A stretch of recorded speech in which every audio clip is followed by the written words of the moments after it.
very lucky to have built a career over the years driving cars quickly. So most people, when I turn up, expect me to be driving something racy, and it's always my pleasure to disappoint them with my car.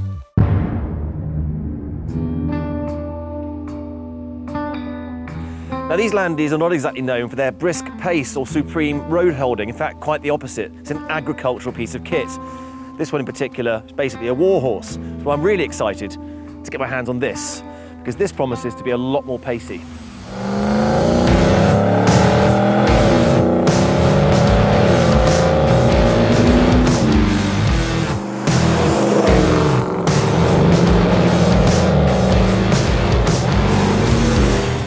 Producing a car is an exercise in compromise, because manufacturers have to think about things like company targets, budget constraints, and especially for a mass-produced vehicle like this Land Rover. But what if you could ignore the compromise and make a car the best it could possibly be?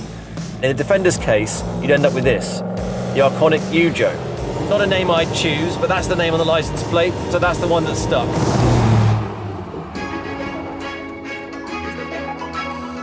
Arkonik are a British company based in the heart of Somerset.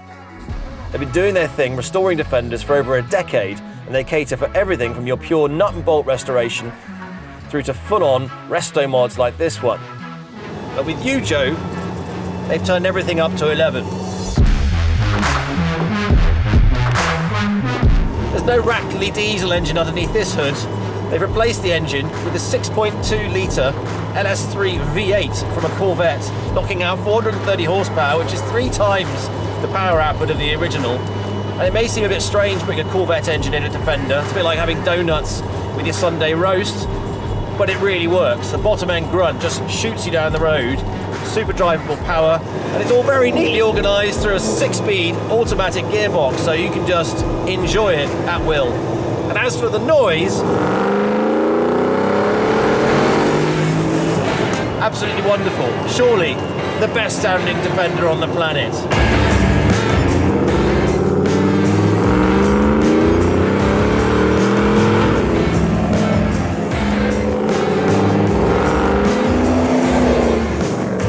Not just the engine that's had a big upgrade, far from it.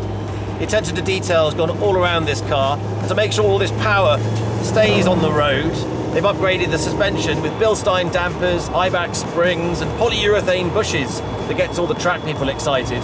And the end result is something that's got a lot more precision and purpose when you turn the steering wheel. Now, this is still a Defender, but there's less roll and a lot more stability, so you can feel a lot more precision. Surprisingly agile. They fitted it with this small Momo steering wheel, which actually wouldn't be my main preference. I'd still prefer the big boat-like whale wheel that I've got in my Wolf Defender. But actually in these tight, twisty corners, it works really well, and it's very well matched to the tight suspension that's giving you that support, so you can just drive it like a normal car, albeit quite a large one.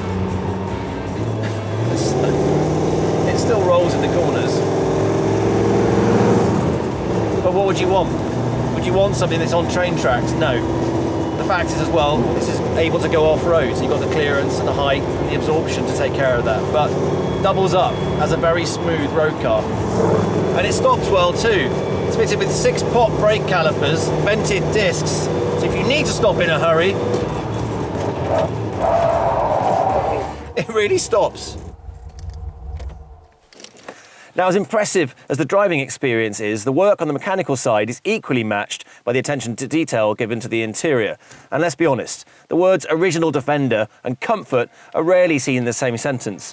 But just take a look around this cabin. These half-leather, half-tweed seats are custom made, and dare I say it, they're very comfortable.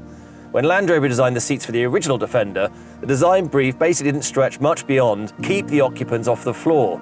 These ones are heated both in the front and the back. And the mod cons don't stop there.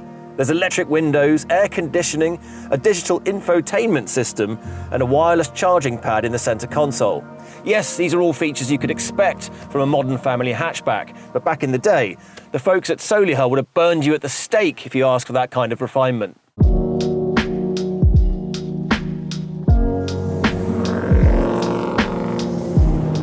For me, me, the great thing about this machine is that they've really stuck to its core identity. And all the labels and the badges and everything else.